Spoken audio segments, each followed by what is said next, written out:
Allah sakarpe dewe pada 18.000 alam memahami makna Alhamdulillahi Rabbil Alamin.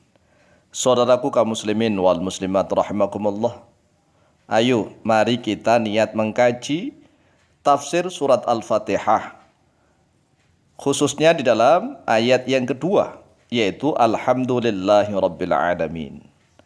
Mengapa kita harus mengkaji tafsirnya? Karena kalau kita tidak memahami makna hakikat di dalam Alhamdulillahi Rabbil Alamin, maka iman kita masih sangat tipis sekali. Sangat tipis sekali. Karena kita hanya mengetahui makna lahiriahnya saja, bahwa segala puji yaitu milik Allah Tuhan sekalian alam. Begitu saja, selesai. Padahal di dalam lafaz Alhamdulillahirabbil alamin ini, kalau seandainya ditulis tafsirnya maka akan berjilid-jilid. Berjilid-jilid hanya menafsiri lafaz Alhamdulillahirabbil alamin. Oleh sebab itu, agar ilmu Islam ini tidak hilang, mari yang mau mendengarkan video ini silahkan dipahami pelan-pelan. Kita kupas makna Alhamdulillahirabbil alamin. Yang pertama, dalam segi qiraah. Nah, segi qiraah itu segi bacaan. Segi bacaan ada 4 bacaan Alhamdulillahirabbil alamin. Yang pertama, alhamdu. Dalnya di dhammah. Alhamdu, begitu. Inilah yang lumrah, yang umum. Alhamdulillahi, lamnya di kasroh, dalnya dhammah, lamnya kasroh. Ini yang pertama, alhamdulillah. Kemudian bacaan yang kedua, dalnya di fathah, lamnya kasroh. Dalnya di fathah berarti dibaca alhamdulillahi. Alhamdulillahi. Boleh, boleh. Masalahnya kalau nggak boleh itu yang tidak tahu ilmunya. Seorang imam membaca alhamdulillahi rabbil alamin geger nanti. Karena apa? Ya karena mayoritas kaum muslimin di Indonesia tidak mau ngaji. Yang berbeda sedikit langsung salah. Padahal benar, ada riwayatnya. Alhamdulillahi. Itu yang kedua. Kemudian yang ketiga, alhamdulillahi. Alhamdulillah, dalnya di dhammah, lamnya dhammah. Alhamdulillahi. Coba seandainya ada imam sholat membaca begini, Alhamdulillahi Rabbil Alamin. Geger nggak jamaahnya? Geger wong ngertinya hanya alhamdulillah. Ini baru segi bacaan loh ya. Ini bacaan yang ketiga, alhamdulillah. Kemudian bacaan yang keempat, alhamdulillah. Alhamdulillahi Rabbil Alamin. Ya, ini baru segi bacaan. Belum kita tulis tentang sanad riwayat dari bacaan tersebut. Yang pertama, alhamdulillah. Yang kedua, alhamdulillah. Yang ketiga, alhamdulillah. Yang keempat, alhamdulillah. Ini dari segi bacaan. Kemudian pembahasan yang kedua, dari segi nahwu sekarang. Nahwunya alhamdu menjadi mubtada, lillahi khobar. Lah khobarnya ini adalah khobar ghair mufrad. Khobar ghair mufrad itu dibagi dua, ada khobar jumlah dan syibhul jumlah. Khobar jumlah ada dua, ada jumlah fi'liyah dan jumlah ismiyah. Sedangkan syibhul jumlah atau syibh jumlah ada dua, jar majrur dan dhorob madruf. Lah ini khobar yang bagaimana? Ini adalah khobar yang jar majrur, begitu. I'rabnya panjang. Kalau seandainya kita i'rab satu-satu, contoh begini. Alhamdu mubtada'un marfu'un ya bil ibtida'i. Jadi alhamdu itu mubtada'un marfu'un bil ibtida'i. Wa alamatu raf'ihi dhammatun dhahiratun fi akhirih li'annahu al-ismu al-mufradu. Nah, begitu. Ini baru mengi'rab lafaz alhamdu dan lillahi. Oh, lillahinya belum ya. Sekarang lillahi. Lillahi jarun wa majrurun, allamu harfu jarrin.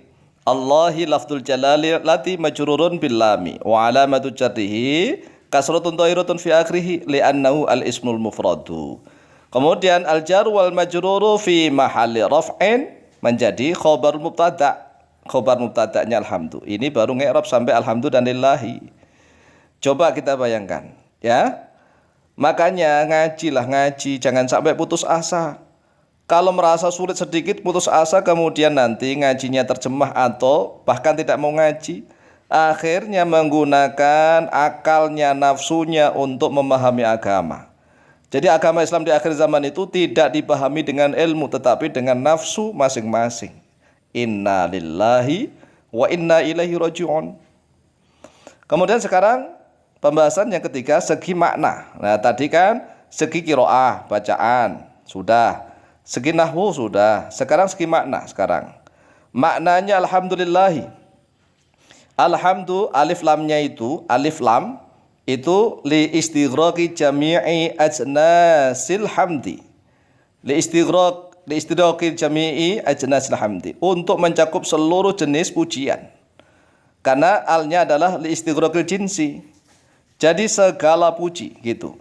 Padahal lafaz alhamdu itu mufrad, tidak jamak. Tapi mengapa di dalam bahasa Indonesia diartikan segala, semuanya, seolah-olah jamak padahal itu mufrad. Kan itu kan sigatnya isim masdar.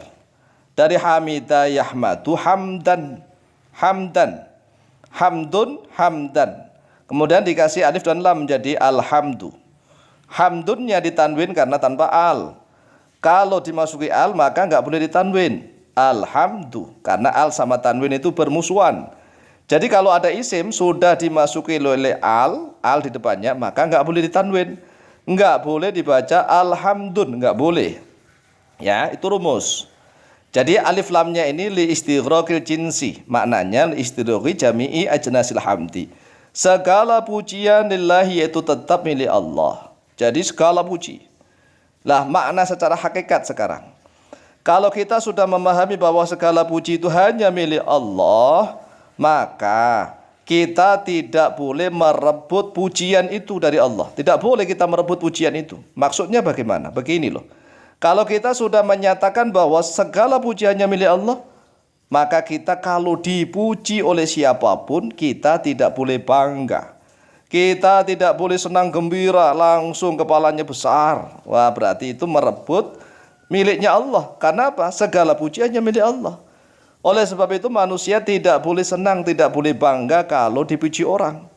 Kalau manusia sudah terbiasa tidak senang, tidak bangga jika dipuji orang, maka dia pun tidak akan marah, emosi kalau dihina orang. Inilah maknanya sedikit, sekilas ini, alhamdulillah. Makna sekilas. Alhamdulillah. Kemudian makna berikutnya, bahwa Allah itu maha baik. Maha baik.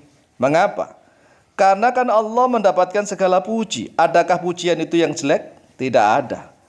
Karena Allah mendapatkan segala puji, maka Allah maha baik. Tetapi ayat selanjutnya, Rabbil alamina. Nah inilah yang menjadikan kita takut. Takut dan gemetar. Mengapa? Karena Allah lah Tuhan yang mengatur seluruh alam. Allah lah Tuhan yang menciptakan seluruh alam. Allah lah Tuhan yang mendidik seluruh alam. Berarti Allah sakarepe dhewe. Iya, wong Allah itu Tuhan seluruh alam.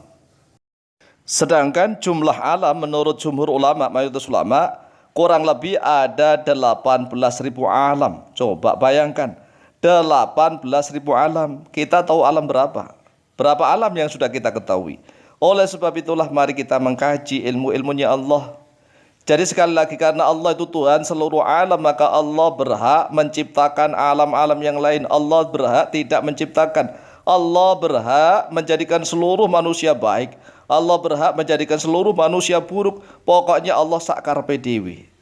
Oleh sebab itulah tidak ada satu makhluk pun yang bisa mengatur Allah, karena memang Allah sakarepe dhewe. Ya, oleh sebab itulah kita harus takut kepada Allah. Ini baru tafsir sedikit saja, tapi ternyata sudah 9 menit lebih. Kita cukupkan sekian.